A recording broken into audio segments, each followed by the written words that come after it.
Assalamualaikum warahmatullahi wabarakatuh. Rekan-rekan, saya Desi Isani Risman, nomor induk mahasiswa 19102011117. Hari ini saya akan mempresentasikan tentang benar asli dalam perspektif hukum Islam. Langsung saja kita ke materinya. Yang pertama yaitu pengertian. Air susu ibu atau disingkat ASI merupakan makanan sekaligus minuman yang terbaik bagi bayi. Hal ini lantaran ASI diolah secara alamiah di dalam tubuh ibu. ASI merupakan makanan pokok bagi bayi baru lahir. Memberikan ASI secara langsung dengan cara menyusui merupakan proses alamiah yang telah dilakukan oleh para ibu di seluruh dunia sejak dahulu. Bayi-bayi yang mengkonsumsi ASI sejak lahir akan lebih sehat dan kuat, serta jauh lebih cerdas daripada bayi-bayi yang sejak lahir tidak mengkonsumsi ASI. ASI ini mengandung 1,6% albuminoidal, 0,4% lemak, 3,8% gula, garam, dan beberapa vitamin lainnya. Kandungan tersebut hanya terdapat dalam ASI dan tidak terdapat pada yang lain, baik susu formula maupun susu sapi atau kambing. Memberikan ASI secara langsung dengan cara menyusui mempunyai banyak manfaat bagi si ibu. Selanjutnya, yaitu pendahuluan. Pemberian donor ASI perlu didampingi seorang konselor menyusui supaya bisa sama-sama mencari jalan keluar terhadap tantangan menyusui. Dengan harapan, nanti ibu tidak membutuhkan lagi donor ASI karena dia bisa menyusui. Donor ASI bukan solusi permanen atau jangka panjang. Kami mengutamakan kondisi yang bersifat darurat, misalnya bayi sakit yang dirawat di UGD, ASI ibunya drop karena stres, ibu meninggal, ibu dirawat di rumah sakit, ibu yang dalam proses relaksasi atau ingin kembali menyusui setelah sebelumnya menghadapi kendala menyusui. Adapun jika masalahnya puting payudara lecet, payudara bengkak, solusinya bukan donor ASI, melainkan konseling dengan seseorang konselor menyusui. Kalau dalam masa memerlukan donor ASI ya tidak apa-apa, namun sebaiknya didiskusikan bersama konselor.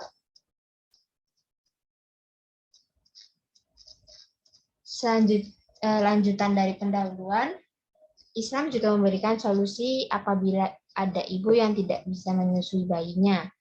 Karena air susu ibu itu tidak memadai atau karena bayi itu berpisah tempat dengan ibunya.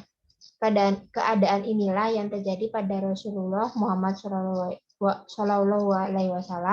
Beliau tidak hanya menyusu pada ibu kandungnya sendiri, melainkan disusukan pada ibu susu yaitu Suwaibah hamba sahaya Abu Lahab dan Halimah al-Sa'diyah. Dari hubungan ini antara ibu yang menyusui dan anak menjadi mahram, yaitu orang yang tidak boleh atau haram dinikahi selamanya. Kondisi ini berlaku juga pada saudara sepersusuan yang pernah menyusu pada ibu yang sama, baik anak kandung ibu tersebut maupun bukan. Negara dan pemerintah telah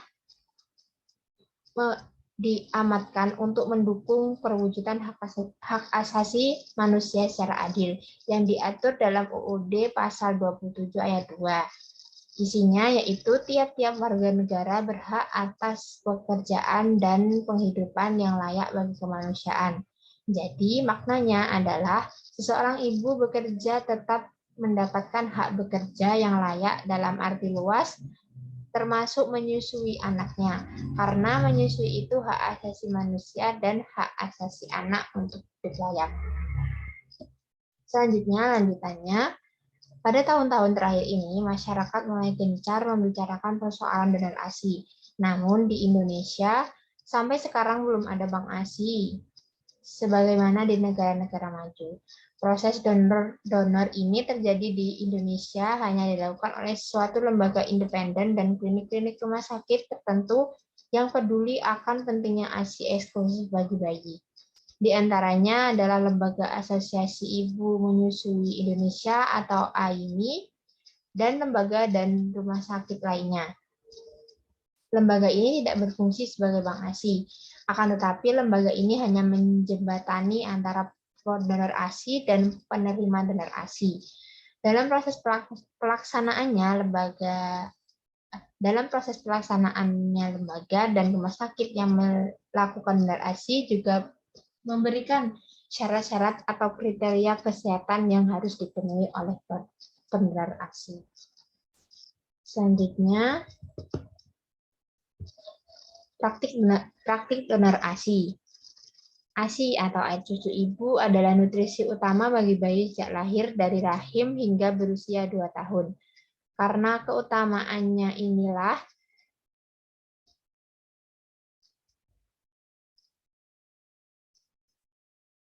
kandungan ASI tidak bisa digantikan oleh susu formula apapun juga. Jauh hari sebelum teknologi kedokteran ditemukan, Islam telah sangat menganjurkan agar bayi hanya diberi asupan ASI saja. Bukan itu saja. Islam juga memberikan jalan keluar apabila ada ibu yang karena satu dan lain hal tidak bisa menyusui bayinya. Sebelumnya, praktek donor ASI ini dapat diartikan ASI yang didonasikan oleh seseorang ibu bukan untuk bayinya sendiri, melainkan untuk bayi orang lain yang diberikan secara sukarela. Selanjutnya, konon pada zaman Rasul, wanita-wanita di desa menjadikan proses menyusui sebagai mata pencaharian mereka. Mereka berkeliling kota mencari wanita hamil dan menawarkan jasa menyusui kalau bayinya lahir nanti. Halimatus Sa'diyah adalah wanita dari Bani Sya'ad yang dipercaya untuk menyusui manusia mulia, yaitu Rasulullah Muhammad SAW. Lanjut, pada beberapa keadaan di mana ibu tidak bisa menyusui bayinya, donor ASI merupakan alternatif untuk mendukung pemberian ASI sebagai makanan terbaik bagi bayi. Untuk memberikan donor ASI, seorang pendonor harus melalui beberapa tahap penapisan atau screening. Screening dilakukan untuk menjamin agar bayi yang mendapat ASI donor tidak terpapar penyakit yang mungkin diderita oleh ibu donor. Pasalnya, ada beberapa penyakit yang ditularkan melalui ASI seperti hepatitis B, hepatitis C, HIV, dan rubella. Jadi ada rambu-rambu yang harus diikuti apabila tidak melalui prosedur tersebut, maka tidak diperbolehkan bagi AIMI untuk merekomendasikan pemberian donor ASI yang tidak melalui screening pasteurisasi. Selanjutnya yaitu pandangan para ulama tentang donor ASI, roda'ah, roda, dan ihda. Penyusuan atau menyusui dalam bahasa Arab yaitu roda'ah adalah sampainya atau masuknya air susu manusia perempuan selain ibu kandung ke dalam perut seseorang anak atau bayi yang belum berusia 2 tahun atau 24 bulan. Secara etiomologis atau bahasa, roda'ah adalah sebuah istilah bagi isapan susu, baik isapan susu manusia maupun susu binatang. Penyusuan memiliki konsekuensi hukum mahram antara anak dan perempuan yang menyusui dan anak-anaknya, di mana antara saudara sesusuan tidak boleh menikah, begitu juga dengan ibu susuannya.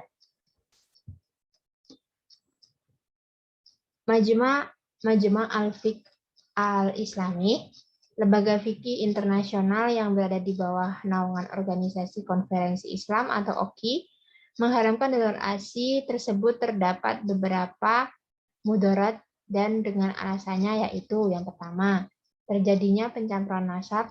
Diharamkan apa saja yang diharamkan berdasarkan nasab, demikian sesuai dengan kesepakatan kaum muslimin. Di antara tujuan umum dari syariat adalah menjaga terpeliharanya garis nasab. Sedangkan donor ASI dipandang akan mengarah pada pencampuran nasab atau minimal menimbulkan keraguan. Yang kedua yaitu praktik donor ASI memerlukan biaya yang sangat besar dan terlalu berat untuk ditanggung oleh negara berkembang seperti Indonesia. Yang ketiga, ASI disimpan berpotensi terkena virus dan bakteri yang berbahaya. Bahkan kualitas ASI bisa menurunkan drastis Bahkan kualitas ASI bisa menurun drastis dibandingkan dengan ASI yang langsung dihisap bayi dari ibunya. Yang keempat, dikhawatirkan ibu dari keluarga miskin akan berlomba-lomba untuk menjual ASI-nya, sedangkan anak mereka diberi susu formula. Dan yang terakhir yaitu para wanita karir yang sibuk dan punya uang akan semakin malas untuk menyusui sendiri bayi mereka. Selanjutnya yaitu syarat penggunaan ASI. Wahbah Sulaihi mendukung Majma' al-Fiqih al-Islami, akan tetapi menurut beliau penggunaan ASI dalam donor ASI dapat dilakukan dengan catatan diharuskan adanya beberapa syarat yang harus dipatuhi, yaitu yang pertama, hendaklah susu itu diberikan kepada anak-anak oleh seorang wanita saja dan tidak bercampur aduk agar tidak bercampur nasab apabila ia memberikan susu lebih dari 5 kali yang mengenyangkan. Yang kedua yaitu hendaklah pihak pengurus donor susu mengeluarkan catatan ibu susunan agar bayi yang menyusu kelak mengetahui ibu susunan dan saudara susuannya. Sementara itu, wanita yang tidak menikah tetapi berkeinginan mengambil anak angkat untuk dijadikan anak susuan harus mematuhi kaidah dan hukum tersebut. Selanjutnya, yaitu syarat mendirikan bank ASI. Berkaitan dengan drenasi ASI, Komisi Fatwa MUI yang diketahui Profesor Dr. Huzaimah T. Yanggo telah mengeluarkan fatwa tentang bank ASI yang diputuskan dalam Musyawarah Nasional MUI ke-8 pada 27 Juli 2010. Menurut Komisi Fatwa, mendirikan bank ASI hukumnya boleh dengan syarat yang pertama dilakukan dengan musyawarah antara orang tua bayi dan pemilik ASI sehingga ada kesepakatan di antara dua belah pihak termasuk pembiayaannya. Yang kedua, ibu donor harus dalam keadaan sehat dan tidak sedang hamil. Dan yang ketiga, serta bank yang dimaksudkan mampu menegakkan dan menjaga ketentuan syariat Islam. Yang terakhir yaitu kesimpulan. Dari materi tadi saya menyimpulkan sebagaimana keterangan di atas dapat simpulkan bahwa wacana donor ASI masih menjadi kontroversi di kalangan para ulama. Pihak yang mengharapkan donor ASI dalam hal ini jumhur fuqaha termasuk 3 imam mazhab, Imam Abu Hanifah, Imam Malik dan Imam Syafi'i dan Imam Ahmad dalam riwayat pertamanya adalah pihak yang mendapati adanya konsekuensi bahwa donor ASI dapat dijadikan saudara sesusuan dan mengharamkan perkawinan dengan cara apapun. Sedangkan Yusuf Qaradawi adalah pihak yang membolehkan donor ASI. Ia sependapat dengan Ibnu Hams bahwa tidak ada proses penyusuan melalui donor ASI sehingga tidak akan dijadikan saudara sesusuan dan mengharamkan perkawinan kecuali menetek secara langsung terhadap payudara sang ibu. Sekian presentasi dari saya, kurang lebihnya saya mohon maaf. Terima kasih. Wassalamualaikum warahmatullahi wabarakatuh.